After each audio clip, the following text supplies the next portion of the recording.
नमस्ते बच्चों, मैं आपकी हिंदी टीचर गायत्री। बच्चों, आज हम बहुत ही सुंदर पाठ पढ़ने जा रहे हैं। उस पाठ का नाम है गुरु भक्त एकलव्य। प्रस्तावना। गुरु भक्त। गुरु यानी टीचर, अध्यापक। भक्त का अर्थ है शिष्य, अंग्रेजी में फॉलोअर्स। गुरु भक्त का सिंपल अर्थ है टीचर एंड स्टूडेंट। बच्चों, हमारा पहला गुरु यानी टीचर हमारी माँ होती है ना, जो हमारा हाथ पकड़कर हमें चलना सिखाती है, बातें करना सिखाती है, कपड़े कैसे पहनना, खाना कैसे खाना, हमें सब कुछ माँ सिखाती है।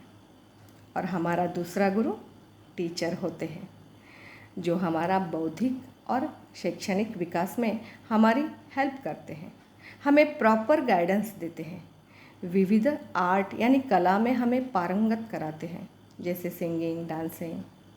मतलब गुरु का रोल हमारे लाइफ में बहुत ही महत्वपूर्ण होता है।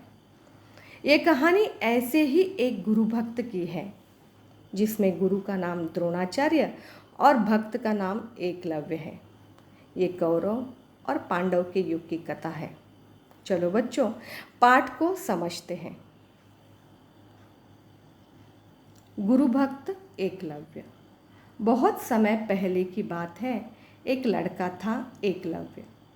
एकलव्य को धनुष्य बाण चलाना बहुत अच्छा लगता था।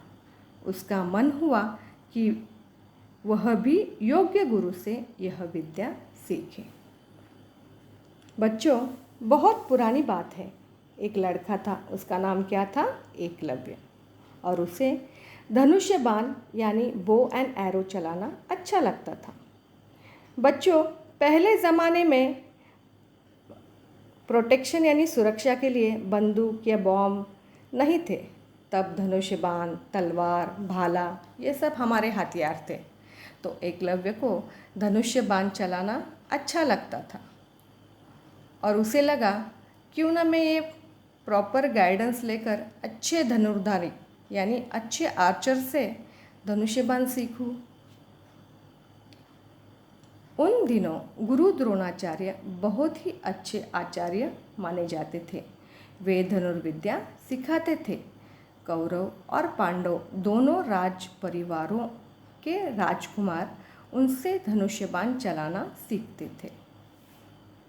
उस समय गुरु द्रोणाचार्य बहुत ही फेमस आचार्य थे यानी अध्यापक थे, और वे कौरव और पांडव इन हस्तिनापुर के राजकुमारों को वे धनुर्विद्या यानी आर्चरी सिखाते थे।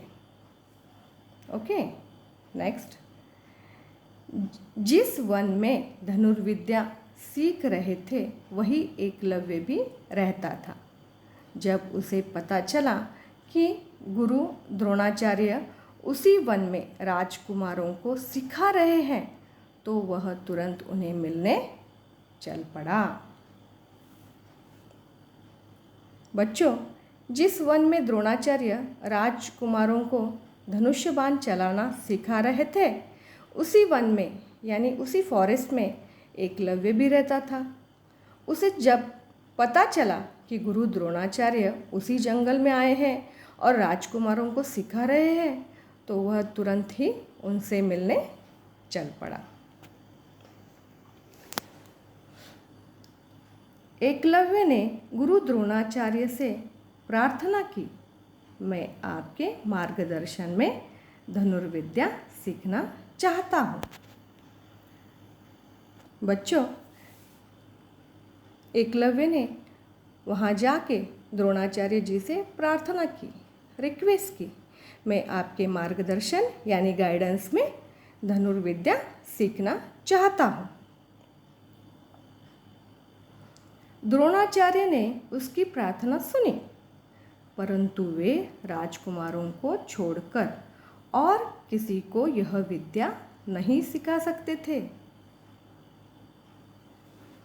बच्चों, आपको पता है गुरु द्रोणाचार्य ने शपथ ली थी कि वे सिर्फ हस्तिनापुर के राजकुमारों को ही सिखाएंगे। इसलिए वे एकलव्य को नहीं सिखा सकते थे। अतः वे बोले, वत्स, मैं तुम्हें यह विद्या सिखाने में असमर्थ हूँ। इसलिए वे बोले, हे वत्स यानी हे पुत्र, मैं तुम्हें नहीं सिखा सकता। I am helpless. एकलव्य ने हिम्मत न हारी। उसने मन ही मन द्रोणाचार्य को अपना गुरु मान लिया था।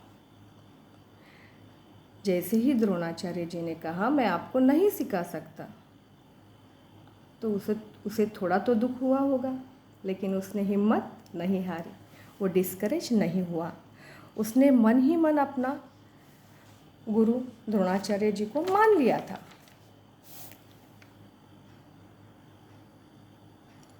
घर वापस आकर उसने मिट्टी से गुरु की एक मूर्ति बनाई। वह उस मूर्ति को प्रणाम करके प्रतिदिन धनुष्य चलाने का अभ्यास करता। बच्चों, जब वो घर आया तो उसने द्रोणाचार्य जी की मूर्ति बनाई, यानी मड से द्रोणाचार्य जी का एक स्टैचू बनाया और उसे रोज़ वो प्रणाम करता था और रोज़ धनुष्य बाण चलाने का अभ्यास उस मूर्ति के सामने करता था। लगन और परिश्रम के कारण वह योग्य धनुर्धर बन गया।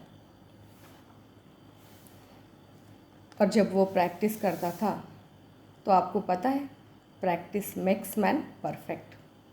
ये तो आपको पता है।